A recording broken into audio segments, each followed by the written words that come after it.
Hello കൂട്ടുകാരെ, ഇന്ന് നമ്മൾ ബാംഗ്ലൂർ സ്പെഷ്യലായിട്ടുള്ള ദൊണ്ണെ ബിരിയാണിയാണ് തയ്യാറാക്കുന്നത്. അതിൻ്റെ വെജിറ്റേറിയൻ വേർഷനായിട്ടുള്ള മഷ്റൂം ദൊണ്ണെ ബിരിയാണിയാണ്. അപ്പോൾ അതെങ്ങനെയാണ് തയ്യാറാക്കുന്നത് കണ്ടാൽ നേരെ വീഡിയോയിലേക്ക് പോകാം.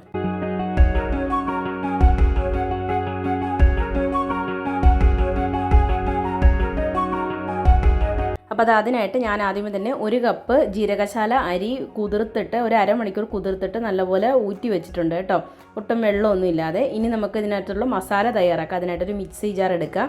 അതിനകത്തേക്ക് രണ്ട് കഷ്ണം പട്ട, ഒരു ടീസ്പൂൺ കുരുമുളക്, ഒരു ഏലക്ക, 2 ഗ്രാമ്പു, പിന്നെ ഒരു ഏലക്ക ഇട്ടിട്ടുണ്ട്. ഒന്നോ രണ്ടോ ഏലക്ക ഇടാം കേട്ടോ.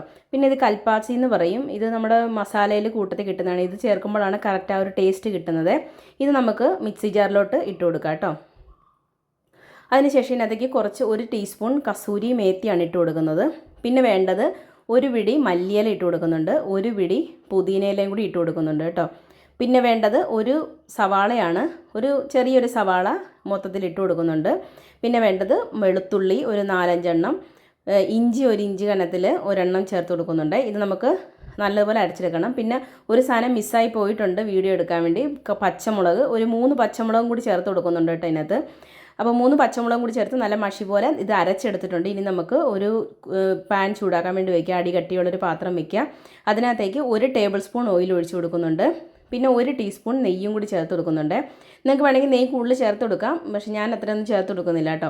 പിന്നെ എണ്ണ എന്ന് ചൂടായി വരുന്ന സമയത്ത് ഇതിനകത്തേക്ക് ബേ ലീഫും 2 പട്ടയും 2 ഗ്രാമ്പുവും പിന്നെ 1 ഏലക്കയും 1 കൽപ്പാസിയും പിന്നെ ഒരു 1/2 ടീസ്പൂൺ ജീരകം, വലിയ ജീരകം കൂടി ഇട്ട് ഒന്ന് പൊട്ടി വരുന്ന സമയത്ത് നമുക്ക് അതിനകത്തേക്ക് സവാള ഒരെണ്ണം നീളത്തിൽ അരിഞ്ഞതും കൂടി ഇട്ട് നല്ലതുപോലെ ഒന്ന് വഴറ്റിയെടുക്കാം കേട്ടോ. സവാളയുടെയൊക്കെ ഒന്ന് കളർ ചേഞ്ച് ആകുന്ന പോലെ ഒന്ന് വഴറ്റിയെടുക്കണേ. അപ്പോൾ അതാ ഇവിടെ സവാളയുടെ കളറൊക്കെ ഒന്ന് ചേഞ്ചായി വന്നിട്ടുണ്ട്. ഒരുപാട് വഴറ്റണ്ട, ജസ്റ്റ് ഒന്ന് ചേഞ്ചായാൽ മതി. ഇനി നമുക്കതിനകത്തേക്ക് നമ്മൾ അരച്ച് വെച്ചിരിക്കുന്ന ആ പേസ്റ്റും കൂടി ചേർത്ത് കൊടുക്കാം കേട്ടോ. അപ്പം ഞാനിപ്പോൾ ഇവിടെ അത് മൊത്തത്തിൽ അങ്ങോട്ട് ചേർത്ത് കൊടുക്കുന്നുണ്ട്. നമ്മുടെ 1 കപ്പ് അരിക്കുള്ള അളവാണ് നമ്മൾ മസാല എടുത്തിരിക്കുന്നത്. അപ്പോൾ അത് മൊത്തം അങ്ങ് ചേർത്ത് കൊടുത്തിട്ടുണ്ട്. ഇനി നമുക്ക് ആ എണ്ണയിലിട്ട് ഒന്ന് നല്ലപോലെ ഒന്ന് വഴറ്റി അതിൻ്റെയൊക്കെ ഒരു പച്ചമണം മാറുന്നിടം വരെ ഒന്ന് വഴറ്റിയെടുക്കണം കേട്ടോ. വഴറ്റിയെടുത്തതിന് ശേഷം അതിനകത്തേക്ക് പൊടികൾ ചേർത്ത് കൊടുക്കാനുണ്ട്. അപ്പോൾ എന്തൊക്കെയാണ് പൊടിയെന്ന് വെച്ചാൽ ആദ്യമേ തന്നെ 1 ടീസ്പൂൺ മല്ലിപ്പൊടി ചേർത്ത് കൊടുക്കുന്നുണ്ട്, 1 ടീസ്പൂൺ ഗരം മസാലയും കൂടി ചേർത്ത് കൊടുക്കുന്നുണ്ട്.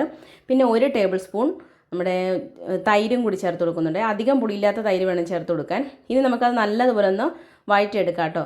പിന്നെ ചിലത് നമ്മുടെ കറിയിൽ തൈര് ചേർത്താൽ കൊള്ളത്തില്ല എന്നൊക്കെ പറയുന്നുണ്ട്. തൈര് ചേർത്ത് അതൊന്ന് പിരിഞ്ഞ് അതിന് ശേഷം അത് നല്ലപോലെ ഒന്ന് എണ്ണയൊക്കെ തെളിഞ്ഞ് വരും, അതുവരെ നമ്മളത് വഴറ്റിയെടുക്കണം കേട്ടോ.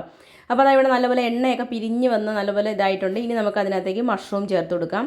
ഞാനിവിടെ ഒരു 250 ഗ്രാം മഷ്റൂമാണ് ചേർത്ത് കൊടുക്കുന്നത്. ബട്ടൺ മഷ്റൂമാണ് എടുത്തിരിക്കുന്നത്. അതും കൂടി ഇട്ട് നല്ലതുപോലെ ഒന്ന് വഴറ്റിയെടുക്കണം. എന്നിട്ട് നമുക്ക് ലോ ഫ്ലെയിമിൽ ഇത് അടച്ച് വെച്ചിട്ട് ഒന്ന് വേവിച്ചെടുക്കണം കേട്ടോ. നമ്മുടെ മഷ്റൂമിൽ നിന്ന് കുറച്ച് വെള്ളമൊക്കെ ഇറങ്ങി വരും. അപ്പോൾ ആ വെള്ളമൊക്കെ ഒന്ന് വറ്റിയിട്ട് വേണം നമ്മൾ അരി ഇടാൻ വേണ്ടി. ഇനി നമുക്കിത് അടച്ച് വെച്ച് ലോ ഫ്ലെയിമിൽ വെച്ചിട്ട് ഒരു 10 മിനിറ്റ് എടുത്തിട്ടുണ്ട് കേട്ടോ. അപ്പോൾ അത് ആ വെള്ളമൊക്കെ വന്ന് അതൊക്കെ നല്ലപോലെ വറ്റി വന്നിട്ടുണ്ട് കേട്ടോ. മഷ്റൂമിൽ നിന്നുള്ള വെള്ളമൊക്കെ വറ്റിയതിന് ശേഷം നമുക്ക് ഇതിനകത്തേക്ക് നമ്മൾ 1 കപ്പ് അരിക്ക് 2 കപ്പ് വെള്ളം എന്ന കണക്കാണ് എടുത്തിരിക്കുന്നത്. അപ്പോൾ ഈ ഒരു പാത്രത്തിലാണ് നമ്മൾ അരി എടുത്തത്. അതേ പാത്രത്തിൽ തന്നെ 2 കപ്പ് വെള്ളമാണ് ചേർത്ത് കൊടുത്തിരിക്കുന്നത്. ആദ്യമേ തന്നെ വെള്ളം ചേർത്ത് കൊടുത്തതിന് ശേഷം അതിനകത്തേക്ക് അരിയും കൂടി ഇട്ട് ഒന്ന് മിക്സ് ചെയ്തെടുക്കുക. പിന്നെ ഉപ്പ് ചേർത്ത് കൊടുക്കണം കേട്ടോ. ഞാനിതിനകത്ത് മിസ്സായി പോയതാണ്. ഉപ്പ് ചേർത്ത് കൊടുക്കണം. ഉപ്പ് ആവശ്യത്തിനനുസരിച്ചിട്ട് ചേർത്ത് കൊടുക്കണം. നമ്മൾ അരി ഇട്ടിട്ടുണ്ട്, അപ്പോൾ അതിനനുസരിച്ചിട്ട് നമ്മൾ ഉപ്പും ചേർത്ത് കൊടുക്കണം കേട്ടോ.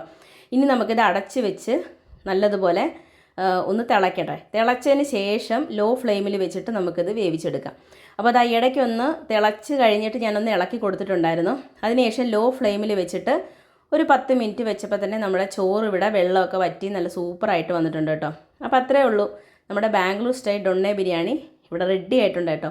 നല്ല ടേസ്റ്റാണ് കേട്ടോ. വേറെ കറിയൊന്നും വേണ്ട ഇതിൻ്റെ കൂടെ. ഒരു സലാഡ് തന്നെ വേണമെന്നില്ല, അത്രയും ടേസ്റ്റിയാണ്. നല്ല ഫ്ലേവർഫുള്ളായിട്ടുള്ള നല്ല അടിപൊളി ബിരിയാണി ഇവിടെ റെഡി ആയിട്ടുണ്ട് കേട്ടോ. സിമ്പിളല്ലേ തയ്യാറാക്കാൻ. സാധാരണ നമ്മുടെ ബിരിയാണിയെക്കാട്ടിലും വളരെ എളുപ്പമാണ് തയ്യാറാക്കാൻ, പക്ഷേ നല്ല ടേസ്റ്റുമാണ്.